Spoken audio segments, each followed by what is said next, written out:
तो सत्य है कि मनुष्य जन्म मिलना यानी दुर्लभ होता है, कठिन होता है।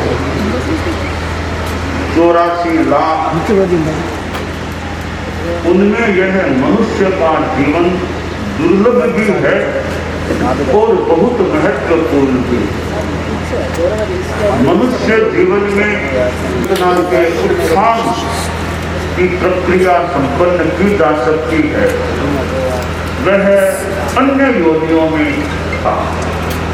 जितनी साधना एक मनुष्य कर सकता है, हम लोग मनुष्य हैं और मनुष्य जीवन आदमी का किस प्रकार बीते, यह एक महत्वपूर्ण चिंतन का विषय होता है। ठीक है, साधु बनना तो बहुत ऊंची बात है। हमारे भारत में यह संतों की भी परंपरा रही है। तो मानो कि कितने कितने महान महर्षि पुरुष हुए हैं और वर्तमान में भी भारत में संपत्ति भारत के पास है। इसके साथ ग्रंथ संपत्ति भी है। कितने अच्छे ग्रंथ भारत के पास हैं, प्राचीन ग्रंथ देखें, अर्वाचीन भी हैं। तो ये संत संपदा, ग्रंथ संपदा और पंथ संपदा जो भारत के पास हैं, इनका संत लोग अपनी साधना भी करें और संतों से जनता को सन्मति भी प्राप्त है। और ये पंथ है, पंथों से अच्छा प्रदर्शन जनता को मिलता है। मुझे भी इस भारत की संत परंपरा से जुड़ने का मौका मिला तो जैन शासन के एकांबर 13 पंथ में संत के रूप में बनने का मौका मिला।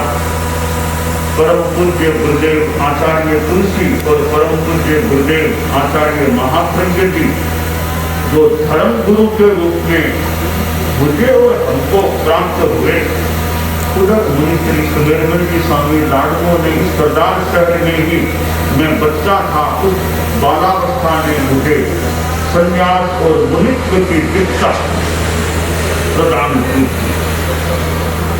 और क्योंकि अपनी आचार व्यवस्था मर्यादाएं भी हैं और पद यात्रा हमारा एक सामान्य सा क्रम है।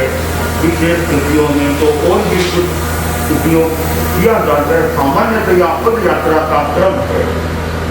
और पद यात्रा से जहाँ जन संपर्क होता है, जितना हो सकता है, यानी वाहनों की यात्रा भी लाभदायी तो हो सकती है, पद यात्रा से रास्ते में भी कितनों से संपर्क हो जाता है, गांवों के लोगों से कितना संपर्क होता है, उनसे कुछ बात करने का, कुछ करने का, कुछ उनको बताने का अवसर भी प्राप्त हो जाता है। तो यह पद यात्रा का क्रम है। हमने भी पद यात्रा की कुछ लंबी करने का प्रयास किया और पद यात्रा करते करते सरदार शहर में आना हुआ। सरदार शहर में जन्म लेने का इतने महत्व होता है। बाकी तो संत की तो सारी भूमि संत की ही होती है, यानी संत की न अपनी कोई भूमि या सारी भूमि संत की होती है। किसी राजा के मन में आया कि मैं किसी को गुरु बनाऊं, किसी सन्यासी को गुरु बनाऊं, तो कोई बड़ा सन्यासी हो उसको गुरु बनाओ। तो सूचना विज्ञापन सब किया गया कि धर्मगुरु सब आओ, जितने आ सको। राजा जी अपना किसी एक को अपना धर्मगुरु बनाएंगे। तो 20-25 बड़े बड़े सन्यासी इकट्ठा हुए भक्त लोग भी। दूसरे से पूछा, सबने किसी का मेरे 5 आश्रम का 10 आश्रम बताते गए बड़ी बड़ी संपत्तियां हमारे पास है। अंतिम जो सन्यासी का नंबर आया राजा ने कहा महाराज जी बताइए आपकी क्या स्थिति है, परिचय संपत्ति क्या है, आश्रम कितना बड़े, कितने आश्रम है, भूमि आपके पास कितनी है। तो सन्यासी खड़ा हुआ, बोला राजन यूं तो मेरे पास कुछ भी संपत्ति नहीं है, बाकी इन्होंने कहा 5 आश्रम, किसने कहा 3 7 आश्रम, ये सारी दुनिया मेरी ही, सारी दुनिया में सारी दुनिया मेरी है। वसुधैव कुटुंबकम, सारी वसुधैव मेरा परिवार है, मैं सबको अपना मानता हूँ। वैसे मेरे पास कोई आश्रम नहीं है, आपकी जैसी इच्छा आप सोचिए। तो राजा बोला मैं किसी बाबा को अपना धर्मगुरु बनाऊंगा, इसके सारी सिर्फ भाषा में एक बात आती है कि 3 लोक का मालिक कौन हो सकता है। मैं कई वर्षों पहले मेरी स्मृति ठीक हो तो आचार्य तुलसी सरदार शहर में यूं बहुत बार पधारे थे, तो ये अनुयायी लोग साथ में चलते, गुरुदेव आगे चलते, पीछे श्रावक लोग बोला करते त्रिलोकी नाथ ने गरी ब्रह्मा, ऐसा वो पुराने जमाने के लोग बोला करते।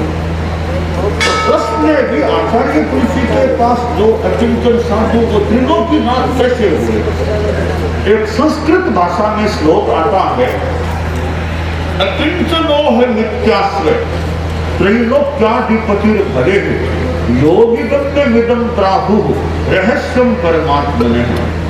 इस 3 लोक का स्वामी कौन हो सकता है जिसने परिग्रह का त्याग कर दिया, रुपया पैसा सब त्याग कर दिया।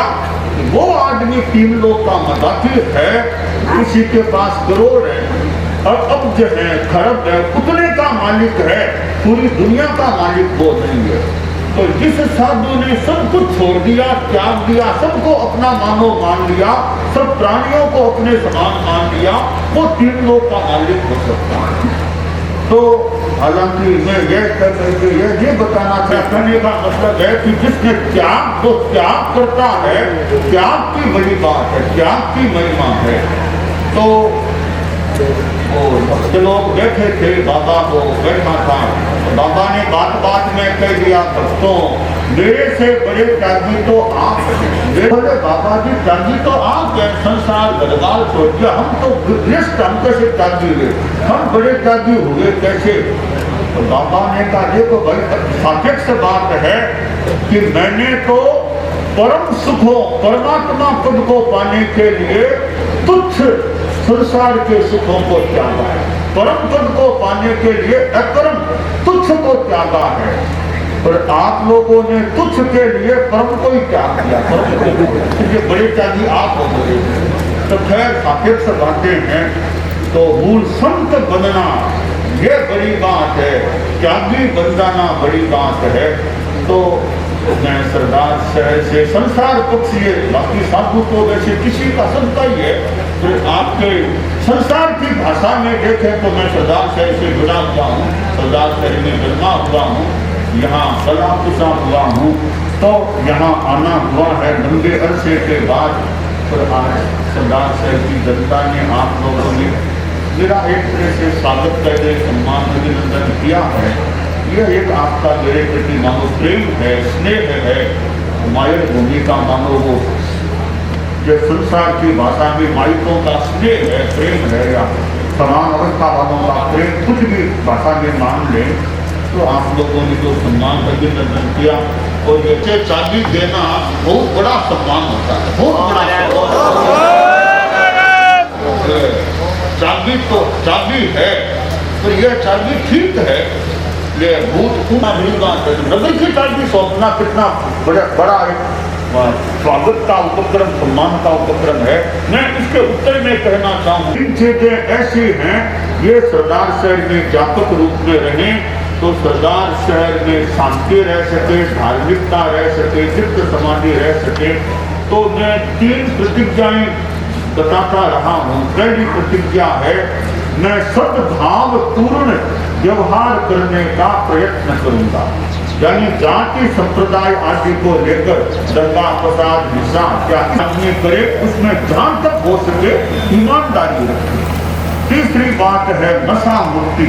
शराब, सिगरेट, बीड़ी, खैनी, गुटखा आदि नशीले पदार्थों के सेवन से बचना। तो ये प्रतिज्ञाएं हैं। मैं सद्भाव पूर्ण व्यवहार करने का प्रयत्न करूंगा। मैं यथासंभव ईमानदारी का पालन करूंगा। मैं शराब पीने का परित्याग रखूंगा। अगर आपके अनुकूल हो तो आप ये प्रतिज्ञा लें। तो चाबी है वो ये मेरी 3 बातों की चाबी सरदार शहर के अशांत यानी शांति के ताले को खोले रखेगी। समृद्ध यानी आध्यात्मिक समृद्धि रह सकेगी। तो आपके अनुकूलता हो, आप मेरी इन प्रतिज्ञाओं को दोहराने का प्रयास कर सकते हैं।